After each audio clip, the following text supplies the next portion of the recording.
parágrafo 9, que dá início ao primeiro capítulo, cujo nome do capítulo é Exposição da tarefa de uma análise preparatória do Seraí. O título do nono parágrafo é O tema da analítica do Seraí.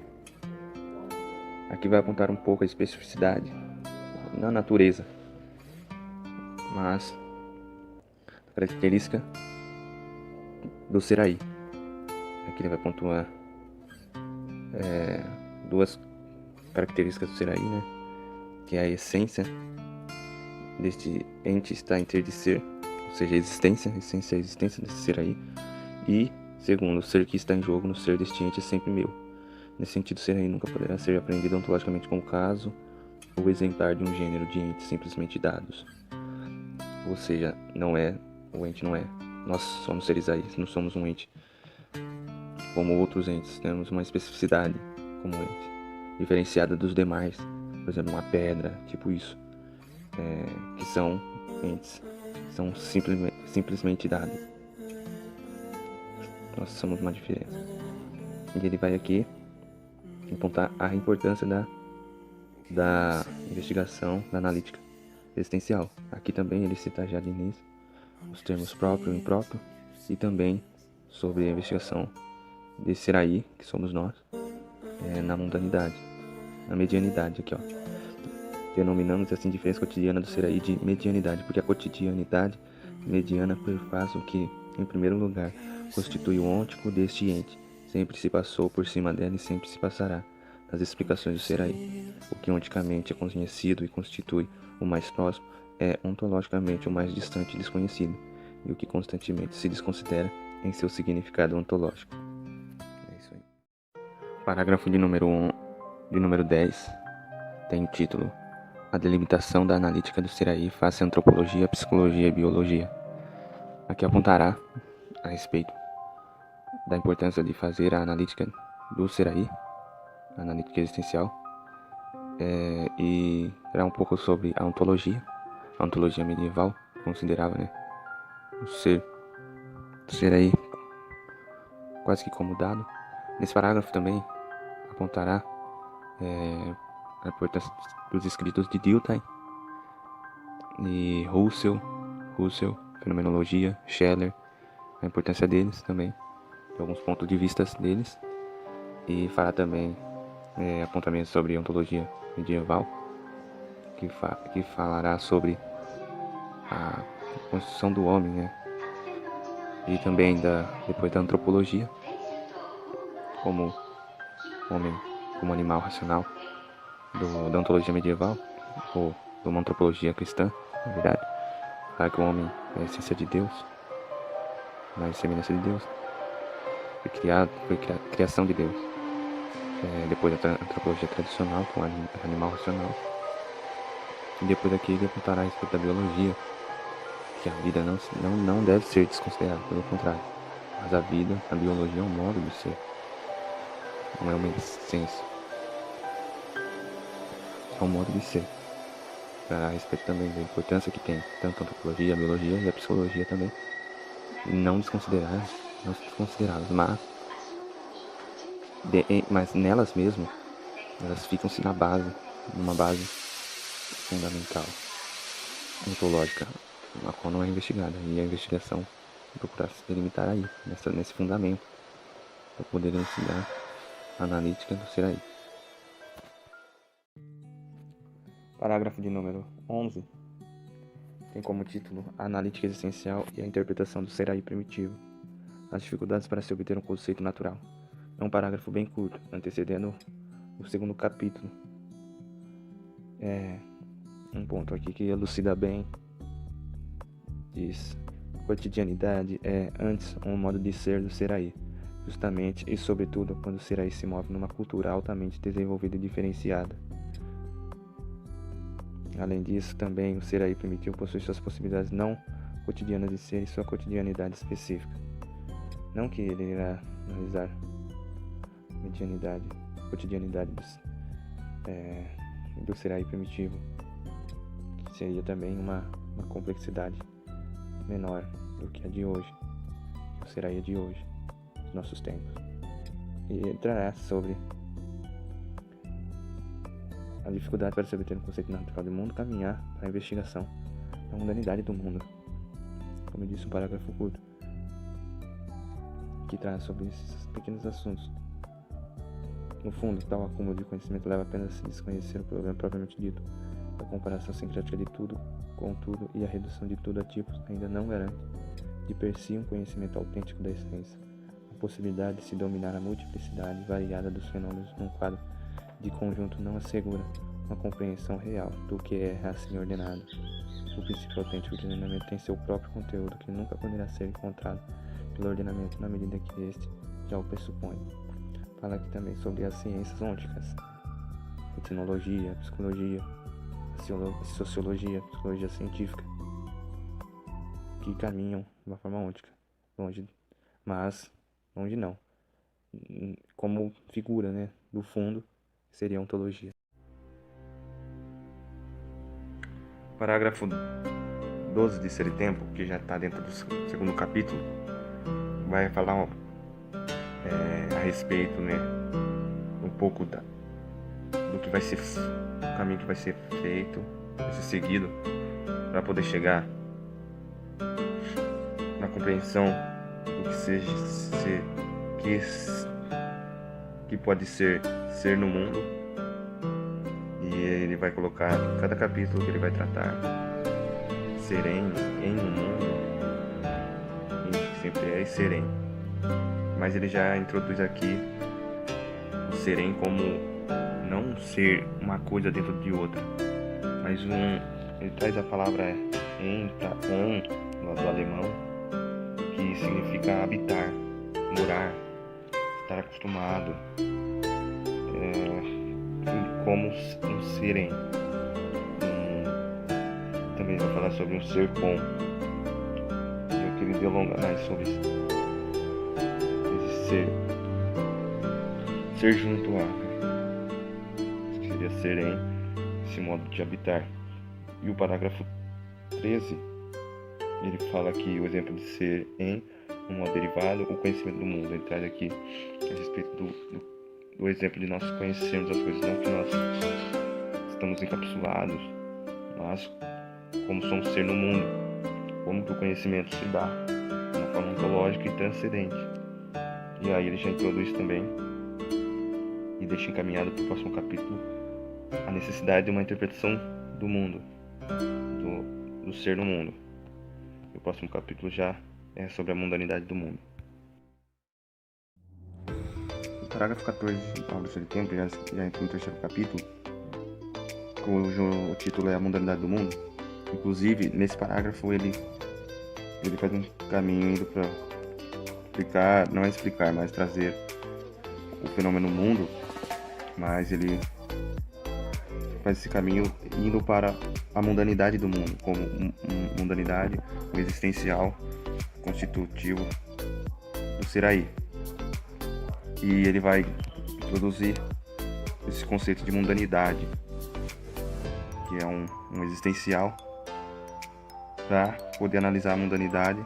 E aí ele vai chegar na mundanidade circundante, que no parágrafo seguinte vai ser feita a análise dessa mundanidade e depois a mundanidade em geral, que são conceitos sobre uma constituição existencial do ser aí, a mundanidade do mundo, para podermos compreender mundo, referente à constituição ontológica do ser aí, ser no mundo. Bom, o parágrafo 15 está dentro de um tópico, a análise da mundanidade circundante, da mundanidade geral, que tem o título do parágrafo o ser dos entes que vem ao encontro no mundo circundante. Nesse parágrafo ele vai dizer um pouco a respeito do conceito de mundanidade circundante, que seria o ser para de um ente intramundano, falar da manualidade, que se refere a esse ser, essa mundanidade circundante, que seria o para que do ente. Aí ele cita martelo, então, couro, objetos aqui, que é o próprio material que descobre o manuseio específico do martelo, denominamos de manualidade, o modo de ser dos instrumentos em que ele se revela por si mesmo. Vai trazer então esse conceito de manualidade, ser para, ou seja, mundanidade circundante, se aproximando da compreensão de mundo, como compreender o mundo. Ele interroga no final Será pois que do ser decente se descortina um caminho para a demonstração do fenômeno do mundo? Bom, o parágrafo 15 está dentro de um tópico, análise da mundanidade circundante e da mundanidade geral, que tem o título do parágrafo o ser dos entes que vêm ao encontro no mundo circundante. Nesse parágrafo ele vai dizer um pouco a respeito do conceito de mundanidade circundante, que seria o ser par de um ente intramundano, falar da manualidade que se refere a esse ser, essa mundanidade circundante, que seria o para quê do ente. Aí ele cita martelo, tal, por objetos aqui, que é o próprio martelário que descobre o manuseio específico do martelo. Denominamos de manualidade, o modo de ser do instrumento em que ele se revela por si mesmo. Vai trazendo então este conceito de manualidade, ser para, ou seja, mundanidade circundante, se aproximando da compreensão de mundo, compreender o mundo. E interroga no final: será pois que do ser decente se descortina um caminho para a demonstração do fenômeno do mundo?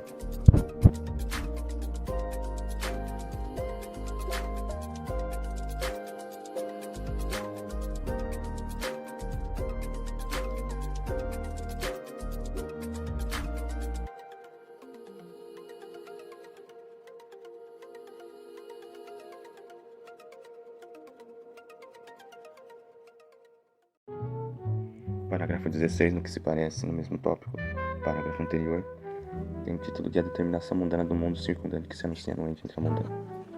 Ou seja, ele vai trazer aqui os conceitos ainda mais elaborados de instrumento e trará novos termos para instrumentos, manualidade, trazendo todos esses termos, manualidade, instrumento, um caráter específico da mundanidade, trazendo luz ao mundo, chegando-se mais perto do fenômeno mundo. Esse é o caminho, eu acho, desse parágrafo. E no final ele deixa interrogações para chegar mais próximo do mundo e esclarecendo todos os termos da mundanidade, do ser em si mesmo, do instrumento tal como ele é, dos entes intramundanos. Parágrafo 17 tem o título de Referência e Sinal. Diz respeito, claro, ao que está no título, referência e sinal, um ligado no outro, trazendo o significado desses termos. Ele traz aqui também a exemplo de referência e sinal, a seta dos automóveis na época, que foi recente, e ele traz para explicar e para aproximar cada vez mais do fenômeno do mundo, trazendo também sobre circunvisão, para que se aproximar ainda mais do fenômeno do mundo.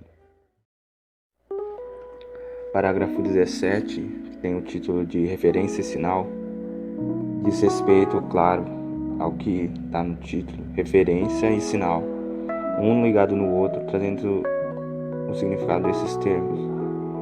Ele traz aqui também a exemplo de referência e sinal, a seta dos automóveis na época, que foi recente, e ele traz para explicar e para aproximar cada vez mais do fenômeno do mundo, trazendo também sobre circunvisão, para que se aproximar ainda mais do fenômeno do mundo.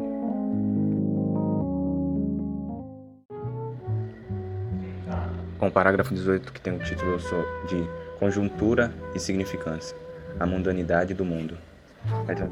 O significado dos termos conjuntura e significância, trazendo que conjuntura é o ser dos entes intramundanos em cada um deles, já desde sempre. Ou seja, o caráter ontológico do manual é a conjuntura. Na conjuntura utilizar o que se deixa e faz junto. É essa emissão de conjunto que se pretende indicar com o termo referência. Ele vai trazendo então a respeito da significância também, e cada vez mais aproximando-se do fenômeno mundo, mas ele dirá agora a respeito, já se aproximando do fenômeno mundo, sobre a mundanidade do mundo, e trará alguns conceitos ou algumas posições em que o ser aí se destaca e se diferencia de outros entes. Só o ser aí possui esse caráter na mundanidade do mundo. E aí ele encerra chegando no tópico B, agora, contraposição da análise da mundanidade e a interpretação do mundo de Descartes. Aí ele vai fazer uma oposição com a interpretação do mundo de Descartes, essa oposição com a interpretação do mundo de Descartes ao que ele estava tentando chegar ao fenômeno de mundo. Então ele vai trazer essa oposição, que é a visão de Descartes.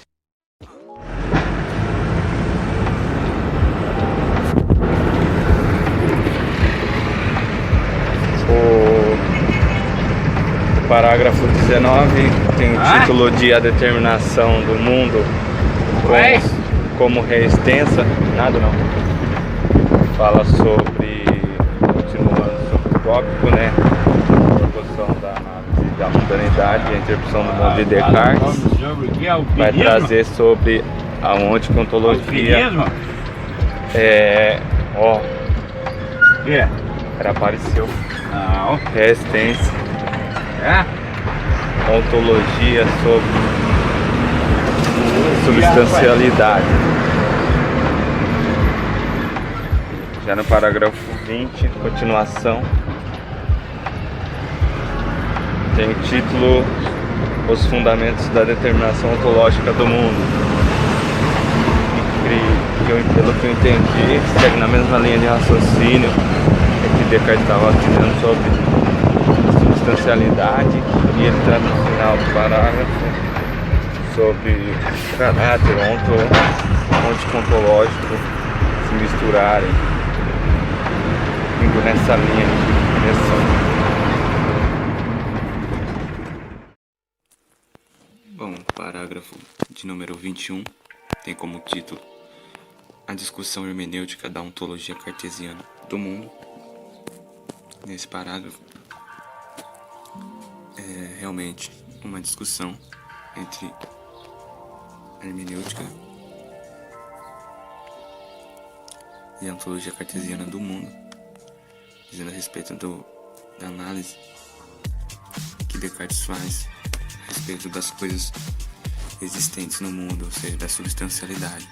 Descartes tenta aprender de maneira ontológica com a existência é um ente que só pode ser descoberto mediante a passagem por um ente intramundano imediatamente à mão. Contudo, por mais que isso seja correto, e por mais equivocada que seja a própria caracterização ontológica deste determinado ente intramundano, tanto a ideia de substancialidade quanto o sentido de existir e existendo, assumido em sua definição, subsiste a possibilidade de se colocar e desenvolver de algum modo o problema ontológico do mundo, através de uma ontologia fundada na distinção radical entre Deus, eu e mundo.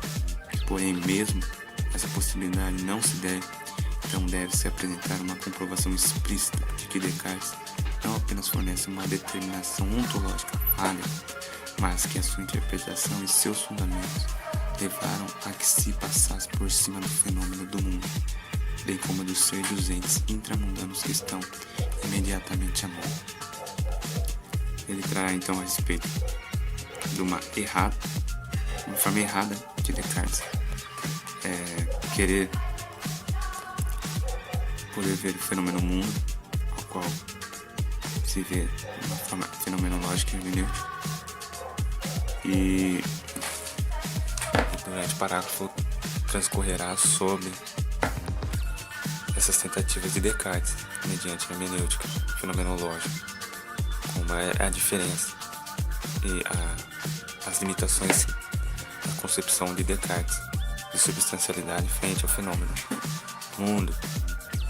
E aí o parágrafo ainda cai para o tópico C, o circundante do mundo circundante e a espacialidade do ser aí, mudando, né, de assunto, ora para elucidar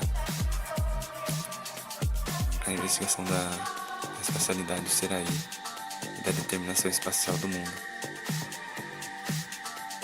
E aí ele vai já anunciar os próximos parágrafos, né, que são a espacialidade do manual intramundano, parágrafo 22, a espacialidade do ser no mundo, parágrafo 23, e a espacialidade do ser aí e o espaço, parágrafo 24.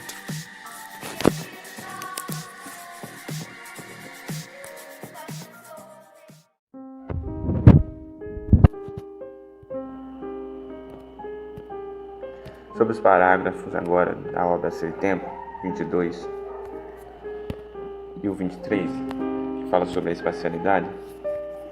O 22 tem como título e seguindo também um tópico C, o circundante do mundo, circundante e a espacialidade do Seraí. O parágrafo 22 tem o título de A Espacialidade do Manual Intramundano, que aqui vai trazer sobre o conceito de espaço, não como ré extenso, natureza, espaço objetivo físico de medidas, mas pelo contrário, ele vai começar a evidenciar essa negação, negar isso daí como especial. E aí, a respeito sobre a manualidade da região no sentido, ou seja, estudo de circunvisão de entes de intramodalidade, na circunvisão, através dos entes intramundanos que nós vamos vendo o espaço não como medida. Aí depois no parágrafo 23, ele vai dizer, tem como título A Espacialidade do Ser no Mundo. Aí ele traz sobre o ser no mundo, a espacialidade do ser no mundo, como nós seres aí estamos no espaço. Na verdade, eu acho que é uma palavra do Benedito que fala que o ser aí não é especial, mas ele espacializa. Dizendo a referência aos entes intramundanos que vêm ao nosso encontro, que estão à nossa mão, que estão na circunvisão, e na medida que vai trazer também sobre a palavra distanciamento, e eles colocam um tracinho depois do aí distanciamento, termina a palavra, trazendo que a distância é a aproximação, e a aproximação é a distância. Aí ele cita ainda um exemplo da estrada, quem está caminhando, pisando com a sola dos sapatos na estrada, para ele tá bem perto, mas na verdade está bem longe, porque ele não faz mínima ideia da estrada. E também do óculos, o óculos mais perto que ele esteja, no nosso nariz, mas nós não damos nem conta-se dele, ou seja, a proximidade torna-se distância. E evidenciando também aí a espacialidade do ser do mundo. E depois no final ele traz referência também, direita e esquerda, que são também referências para o nosso corpo, direita, esquerda, alto, baixo, também do espaço. Que nós lembramos da direita e da esquerda, mas que o mundo que nos possibilita, tanto é que ele cita aqui numa frase, no final, o a priori do direcionamento segundo direita e esquerda funda-se, por sua vez, no a priori subjetivo do ser no mundo, o que nada tem a ver com uma determinação previamente restrita a um sujeito destituído de mundo. Não sei se vocês entenderam. Mas é isso daí.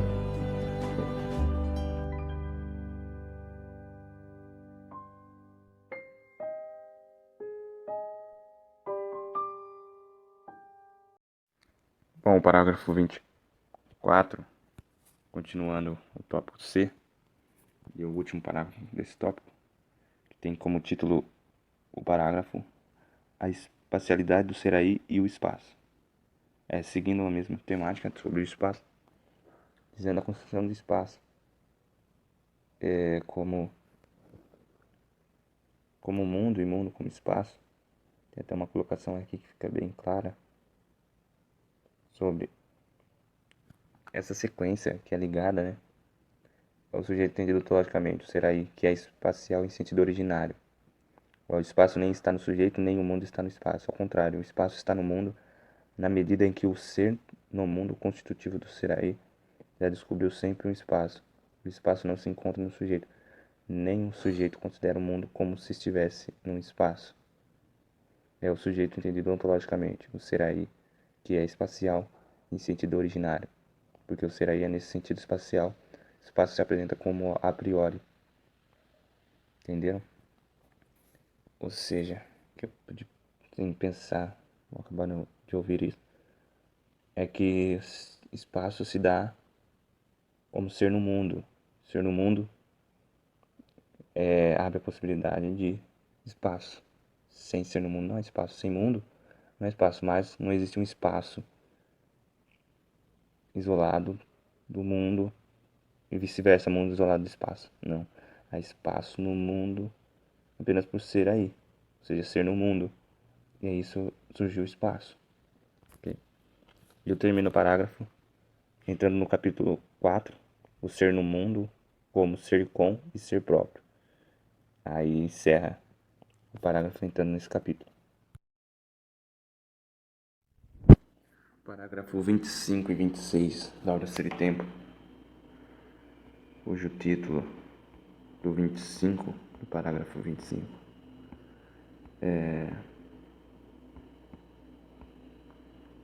o ponto de partida da questão existencial sobre o quem do ser aí. Eu não vou tentar, não consegui lembrar tudo que eu li, mais ou menos, mas do contexto geral é sobre o quem do ser aí, né? Falando do quem do ser aí, sobre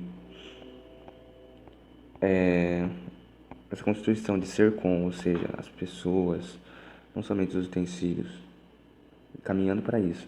E aí o parágrafo 26 vai completar, que tem o título de A Copresença dos Outros e o Ser com o Cotidiano. Aí sim vai trazer mais a respeito do outro, né? Uma constituição ontológica própria nossa, e é estar com o outro, e é ser com o outro. Ou seja, uma constituição existencial, que mesmo isolado não há como se isolar sem ter o parâmetro do outro. Ou seja, ele sempre está conosco. Ser com cidade da compresença não se fundam, pois numa coerência simultânea de vários sujeitos. O estar só entre muitos também não diz, com referência ao ser dos muitos, que eles sejam algo simplesmente dado. Nesse estar entre eles são copresentes. Sua copresença vem ao centro, ao encontro, no modo da indiferença e da estranheza. A falta de ausência são modos da compresença apenas possível, porque o ser aí, enquanto ser com, permite o encontro de muitos em seu mundo. E aí eu acho que vai finalizar trazendo tudo isso, essas constituintes de possibilidades de mudar o fenômeno do mundo. Só o fenômeno do mundo possibilita essas compreensões, essas visões, essas visadas, eu acho. Bom, parágrafo 27 tem como ter o título O Ser Próprio Cotidiano e o Impessoal. Fala sobre as constituintes do impessoal. Fala sobre o conceito de espaçamento. Talvez seja o seu caráter de espaçamento. Quanto mais este modo de ser, não. Espaçamento, ou seja, espaçamento seria nas ocupações do que se faz contra ou a favor dos outros. Ou seja, envolve os outros. Nossa condição, que é ser com os outros. Aí dirá sobre algumas constituintes do pessoal, que são espaçamento, medianidade, nivelamento e publicidade. Bom, aí ele dirá cada um dessas constituintes do impessoal, do ser do impessoal. O modo de ser do impessoal, na verdade. São modos de ser do impessoal. Isso. Espaçamento, medianidade, nivelamento e publicidade. O pessoal também não é uma espécie de sujeito universal que paira sobre vários outros. É possível caso o ser do sujeito seja compreendido como que não possui o caráter de ser aí. Ou seja, a coletividade, ele fala que soa bastante sobre a coletividade. O impessoal é um existencial, enquanto fenômeno originário pertence à constituição positiva do ser aí. O próprio do ser aí cotidiano é o próprio impessoal, que distinguimos do si mesmo em sua propriedade. Propriedade, ou seja, de si mesmo aprendido como próprio.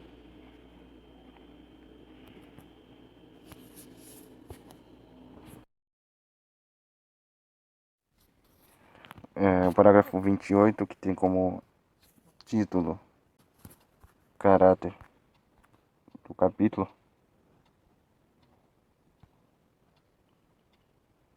que é o capítulo 5, que tem como título do capítulo o ser em como tal. E o parágrafo 28, o título é a tarefa de uma análise temática do ser em. Vai falar a respeito um pouco sobre o ser em, anunciando já uma ontologia fundamental. Seu escopo é uma ontologia fundamental. E falará aqui do serem, lembra-se do serem, sobre aquele habitar, aquele morar, aquele inan. Então é isso daí. Aí aqui ele já introduz algum sumário, né, explicitando sobre o aí do ser aí. E aí ele vai elencar aqui, ó, sobre os capítulos sobre esse capítulo e os parágrafos, o que eles apontarão em cada parágrafo, sobre a constituição existencial do AI e também sobre o ser cotidiano do AI e a decadência do ser AI. E apontará aqueles do que estamos ouvindo em muitas aulas, que falará sobre disposições, né? Creio que disposições afetivas. Vai falar da compreensão, interpretação. Já tem vários parágrafos que seguem daqui para frente. Do 29 agora até o 38. Bom, aqui nós lemos o parágrafo 29, que tem dentro do... Lemos o parágrafo 29 dentro dos tópicos A e B. A é a constituição existencial do AI. O parágrafo tem o título de O Ser AI como Disposição, que fala sobre a disposição, que é traduzido como estado de humor. Na verdade, disposição refere-se ao estado de humor. A disposição, aqui nesse parágrafo diz da disposição, que a disposição tem 3 características, né? A disposição mostra assim como uma abertura do ser jogado, ser lançado, uma abertura do ser no mundo e uma abertura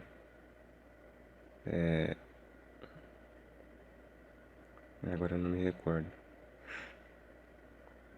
A disposição é um modo existencial básico que o ser aí é o seu aí. Logicamente, ela não apenas caracteriza o ser aí, como também é de grande importância metodológica para a analítica existencial, devido à sua capacidade de abertura. A disposição é uma abertura para o fenômeno, para a mundanidade do ser aí humano, ser no mundo. Fala sobre isso. Parágrafo 30, com o título O Temor como Modo da Disposição. Esse parágrafo vai dizer a respeito da disposição do temor, ilustrando-se o que se teme, o temível, é sempre um ente que vem ao encontro dentro do mundo e que possui o modo de ser do manual, ou do ser simplesmente dado, ou ainda da co-presença, ou co-ser aí, eu traduzo. O próprio temer libera a ameaça que assim caracterizada se deixa e faz tocar a si mesmo.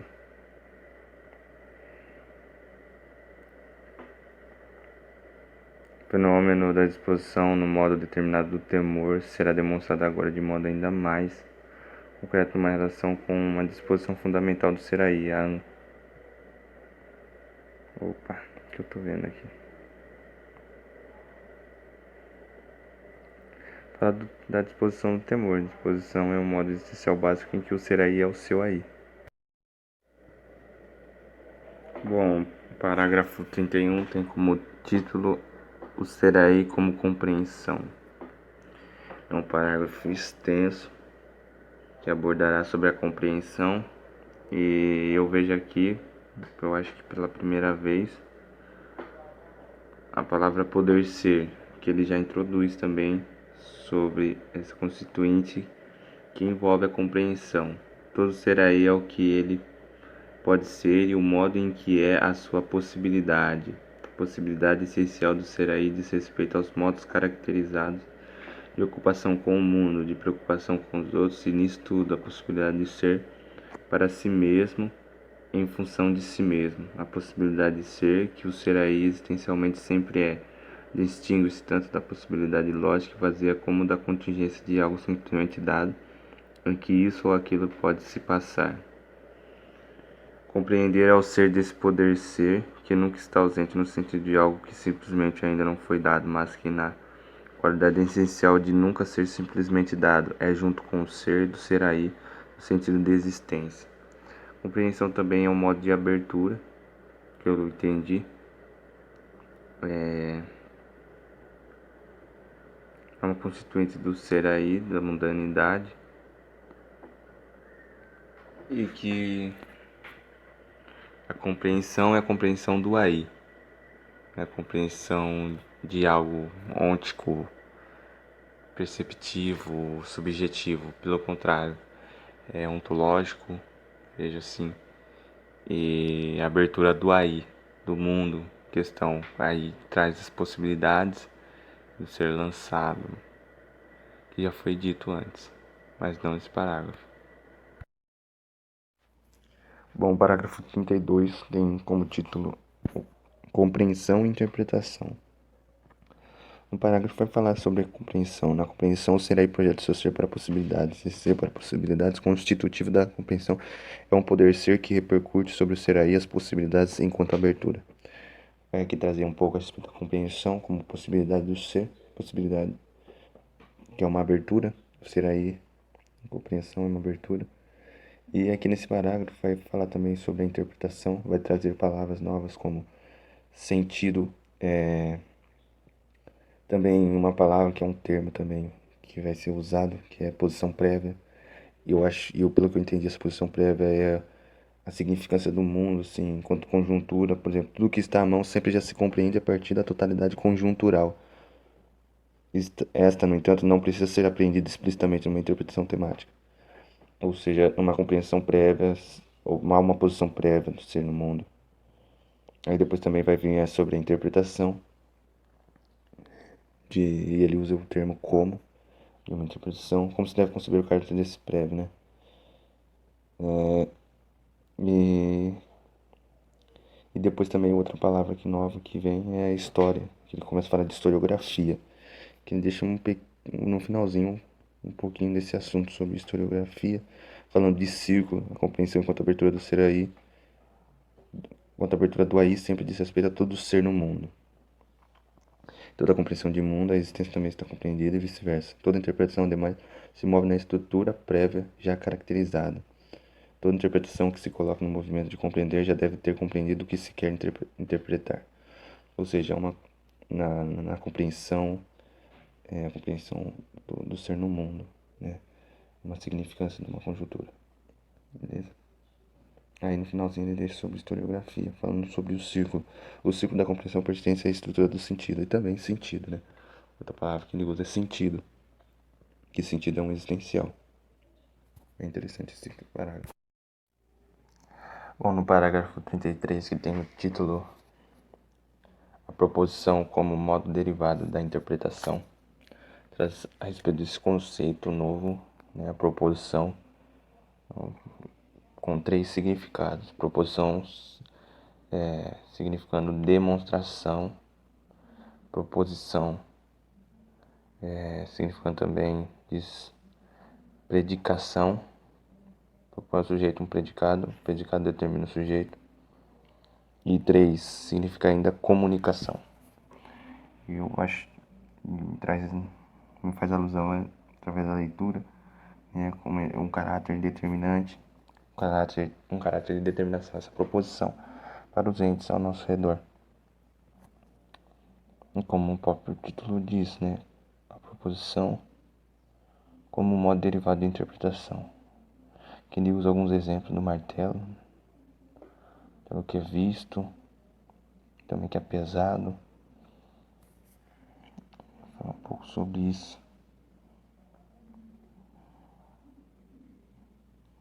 Fenômeno indivíduo fenomenal que se deriva encontrar nas duas formas de ligação, separação. Mas precisamente sua unidade é o fenômeno de algo como algo. De acordo com essa estrutura, algo só é compreendido em função de algo, isto é, numa conjunção, de tal modo que o confronto da compreensão e a articulação da interpretação mantenham, ao mesmo tempo, disjunto o que era conjunto.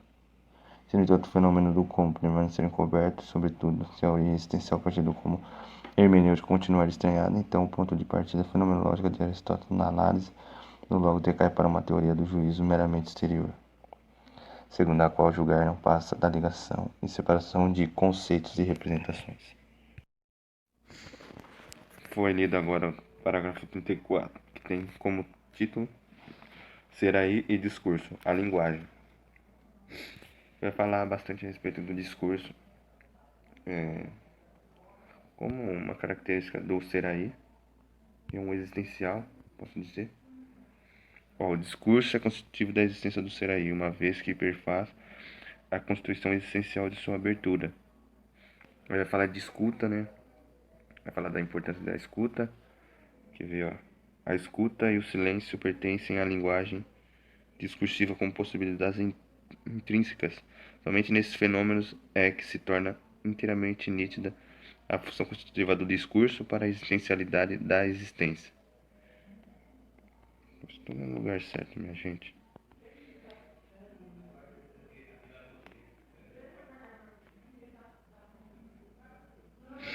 Aí depois no final do parágrafo ele vai falar mais a respeito da linguagem, questionando. Ó, porque o discurso é constitutivo do ser do aí, isto é, da disposição da compreensão. O ser aí significa então, como ser no mundo, o ser aí se pronunciou como ser em um discurso. Ou seja, também é um discurso. O ser aí possui linguagem. Ele vai aqui questionar a linguagem, né? Mas essa investigação mais detida na linguagem vai ser, eu acho que mais posterior, referente ao próximo tópico que vai falar sobre a decadência. Ele vai falar um pouquinho também, ó, prolixos encobrem e emprestam ao que se compreendeu uma clareza aparente, ou seja, a incompreensão da trivialidade. Vai falar do silêncio na linguagem, silenciar.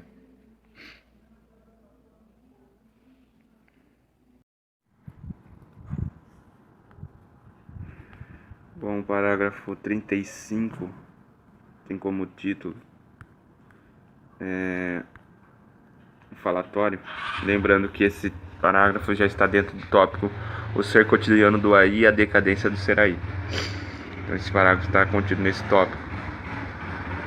Vai dizer sobre o falatório, né? Sobre uma condição, né, do ser aí cotidiano, né? Ou seja, aí a expressão falatório não deve ser tomada aqui em sentido pejorativo. Terminologicamente, significa um fenômeno positivo que constitui um modo de ser da compreensão e interpretação do ser aí cotidiano. O discurso, na maior parte das vezes, se pronuncia e já sempre se pronunciou. É linguagem. Aí vai falar aqui também sobre linguagem, né? Sobre discurso que pertence à constituição ontológica essencial do ser aí, também perfaz a sua abertura. Ele traz a possibilidade de se tornar falatório e, com isso, de manter o ser no mundo não tanto numa compreensão estruturada, mas de trancar e encobrir os entes intramundanos. E o parágrafo 36, que tem como título a curiosidade. Vai falar da curiosidade como também parte do ser aí cotidiano. Durante a análise da compreensão e da abertura do aí, fez-se referência ao lumen naturale. Denominou-se também a abertura do ser de claridade do ser aí. Somente essa claridade que se torna possível qualquer visão.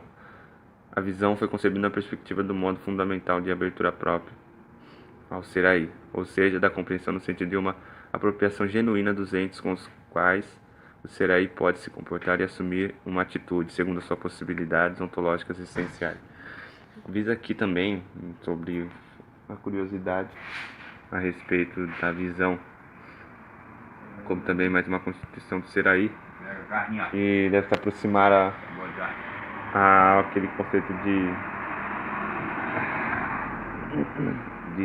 eu acho que se aproximando do conceito de impróprio, não sei, porque fala aqui um trecho a respeito da a curiosidade nada tem a ver com meditação que admira os entes.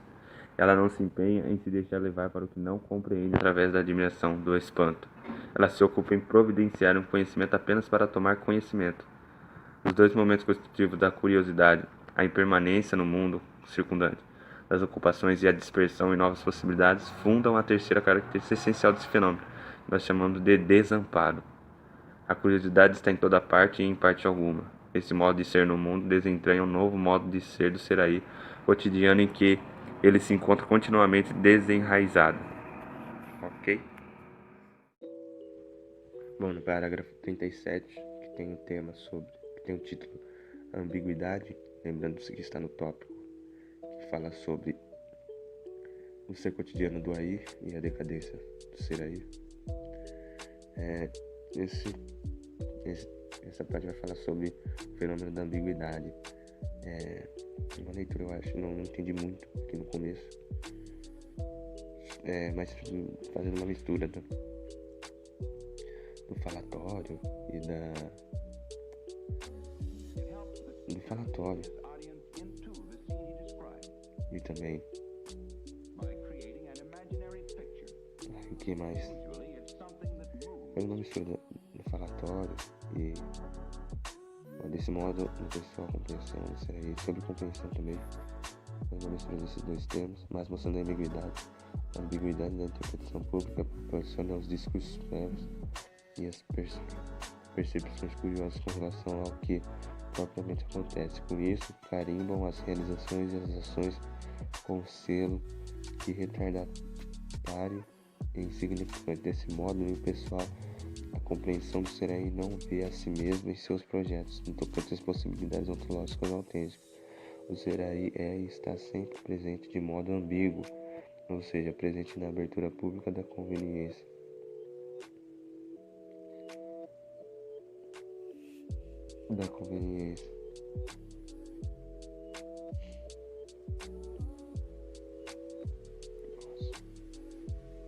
Desse modo, no pessoal, a compreensão dos projetos no tocante às possibilidades ontológicas autênticas. O Seraí está presente de modo ambíguo, ou seja, presente na abertura pública da convivência, onde o falatório mais intenso e curiosidade mais aguda controlam um negócio onde ordinariamente tudo e no fundo nada acontece.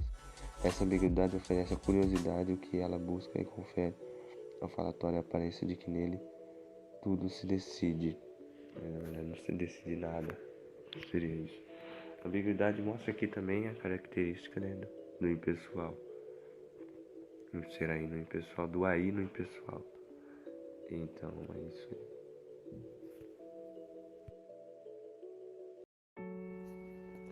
O parágrafo 38 tem como título A Decadência e o Estar Lançado. Como determinações existenciais, essas características não são algo simplesmente dado no Seraí, constituindo também o seu ser, ou seja, o falatório, a curiosidade, a ambiguidade. Caracteriza o modo em que o Seraí realiza cotidianamente o seu aí, a abertura do ser no mundo. Bem conhecidas também essas palavras, né? Decadência e estar lançado, constituinte do Seraí. Olha, segue-se ainda. Nelas e em sua conexão ontológica desentranha-se um modo fundamental de ser da cotidianidade, que denominamos com o termo decadência do Seraí. Esse termo não exprime qualquer avaliação negativa, pretende apenas indicar que, em primeira aproximação, e na maior parte das vezes, o Seraí está junto e no mundo das ocupações. Ele empenha-se e estar junto, possui fortemente o caráter de perder a publicidade do impessoal. Assim, a decadência do Seraí também não pode ser aprendida como queda de um estado original, mais puro e superior. Isso nós não dispomos onticamente de nenhuma experiência e ontologicamente de nenhuma possibilidade de guia ontológicos para a interpretação. Que vai falar, né, do caráter de decadência e o estar lançado. Traz luz a vários comentários, vários textos que hoje em dia nós vemos na literatura da fenomenologia pós-heideggeriana. E aí vai caminhar mais para o segundo parágrafo, próximo parágrafo, que entra no 6º capítulo, né? Com esta análise liberou a totalidade da constituição existencial do Seraí em seus traços fundamentais. E se adquiriu a base fenomenal para uma interpretação de conjunto do ser do Seraí como cura. A decadência é um conceito de movimentação ontológica. Do ponto de vista ôntico, não fica decidido se o homem foi ou não sorvido no pecado, se está ou não no status corruptius, se transmigrou para os status integritais, ou se ele se encontra num estado intermediário. Fé e visão de mundo é que deverão recorrer às estruturas existenciais explicitadas, a fim de poder emitir proposições assim ou assado e pronunciar-se sobre o Seraí como ser no mundo, suposto evidentemente que seus discursos pretendem uma compreensão conceitual.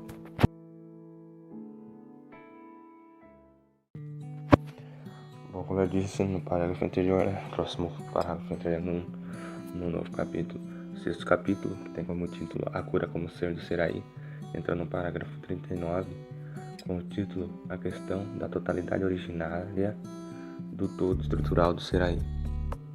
Ser no mundo é uma estrutura contínua e originariamente total. Aqui ele dirá sobre a cura do Seraí. Durante a leitura desses parágrafos, ele vai elucidar melhor sobre o que quer dizer essa cura, esse conceito de cura para o Seraí. E tem outras traduções que esse termo muda, né? Não é cura que eles falam exatamente, né? Mas tem o mesmo sentido, o mesmo significado, só que muda a nomeação. Ele chega também a trazer aqui, como ponto final nesse enunciado de cura, o fenômeno da angústia, né? A analítica existencial ele vai abordar para chegar na cura, dizendo também o que se trata a cura aqui, como nós vimos. E depois ele vai falar os próximos parágrafos que seguem, dando continuidade a esse termo. Desse modo, a conclusão da análise fundamental preparatória do Seraí possui como tema a disposição fundamental da angústia como abertura privilegiada do Seraí, no parágrafo 40, o ser do Seraí como cura, parágrafo 41, a confirmação da interpretação existencial do Seraí como cura a partir da própria interpretação pré-ontológica do Seraí, parágrafo 42, Seraí, mundanidade e realidade, parágrafo 43, Seraí, abertura e verdade, parágrafo 44. Esse dá continuidade a esse termo novo, cura. Seguindo também tudo que já foi visto aqui na obra.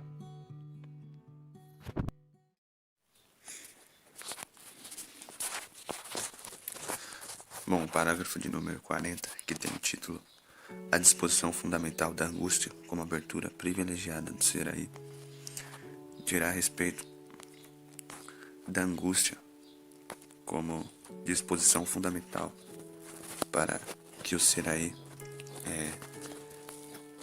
se dê o fenômeno que é o mundo, no propósito de alcançar o ser da totalidade do todo estrutural. Partiremos das últimas análises concretas da decadência. Emergir no impessoal junto ao mundo das ocupações revela que o Seraí foge de si mesmo, como seu próprio poder ser propriamente.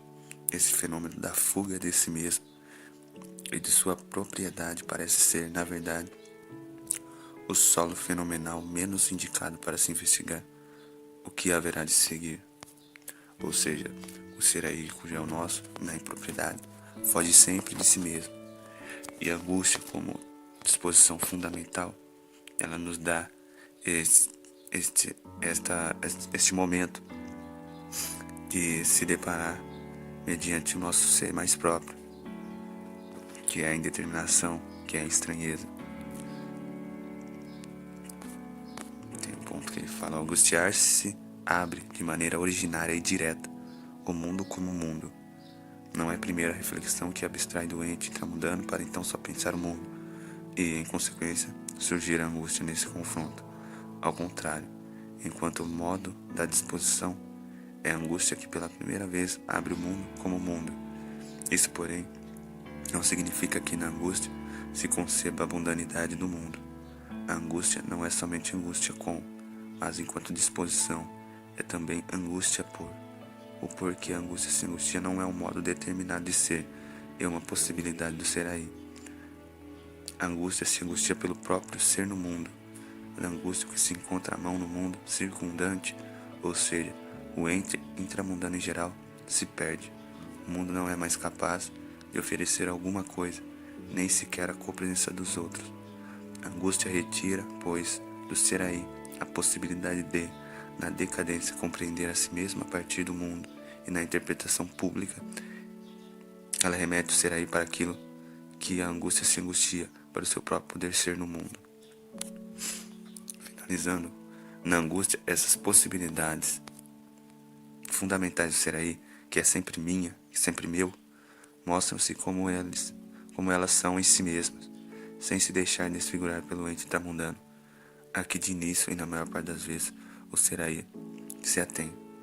Na verdade, pertence à essência de toda disposição a abrir, cada vez, todo ser no mundo, segundo todos os seus momentos constitutivos, mundo, serem, ser próprio. Só na angústia subsiste a possibilidade de uma abertura privilegiada na medida em que ela singulariza. O parágrafo 41, que tem como título Ser do Ser aí como cura, vai apontar a significância, né, do termo cura, que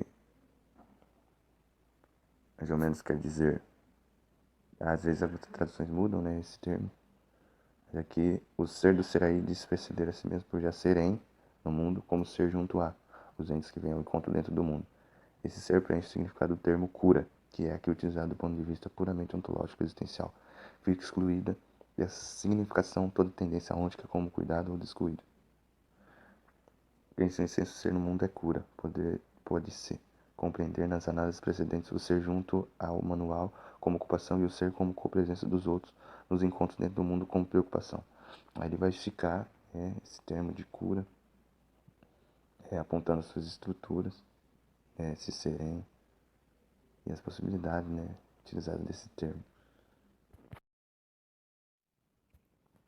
Parágrafo 42, com título A confirmação da interpretação existencial do ser aí como cura a partir da própria interpretação pré-ontológica do ser aí. Vai continuar trazendo a respeito da cura. E interessante também, destaque aqui, é um poema. Na verdade, um poema não, uma fábula. Eu já vi essa fábula em outros livros de fenomenologia. Mas e agora eu vi de onde que era a fonte. Aqui, eu li um trechinho. Certa vez, atravessando o rio, Cura viu um pedaço de terra argilosa. Cogitando, tomou um pedaço e começou a lhe dar forma. Enquanto refletia sobre o que criara, interveio Júpiter. A Cura pediu-lhe que desse espírito à forma de argila, o que ele fez de bom grado. Como a Cura quis então dar seu nome ao que tinha dado forma, Júpiter a proibiu e exigiu que fosse dado o nome. Enquanto Cura e Júpiter disputavam sobre o nome, tal, entenderam? Aí interveio Saturno e Saturno decidiu. Isso vai para isso vai para aquilo, quando isso for aquilo.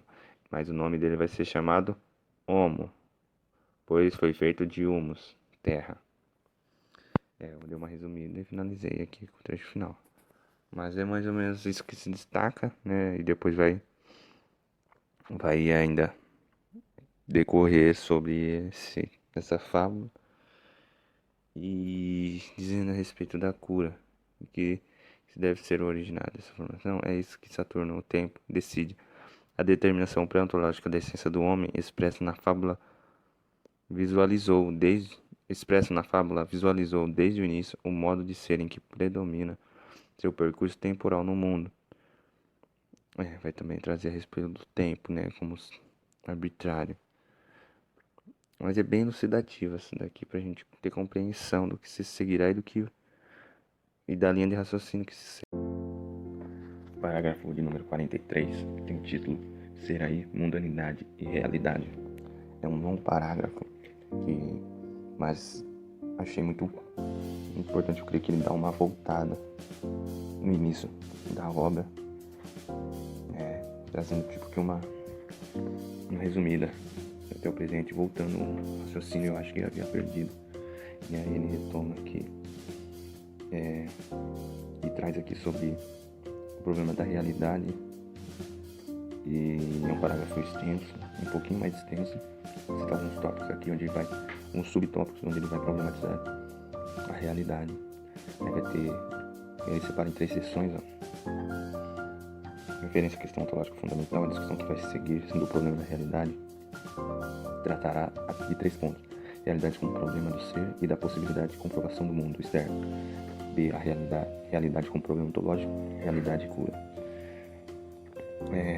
No A ele vai falar sobre a realidade como problema do ser e da possibilidade de comprovação do mundo externo. Ele vai citar bastante Kant, vai também trazer a palavra literal, que ele diz que Kant trazia a palavra Dasein, presença, E no B, realidade com problema ontológico, ele vai falar bastante sobre Dilthey, um pouco sobre Dilthey e Scheller.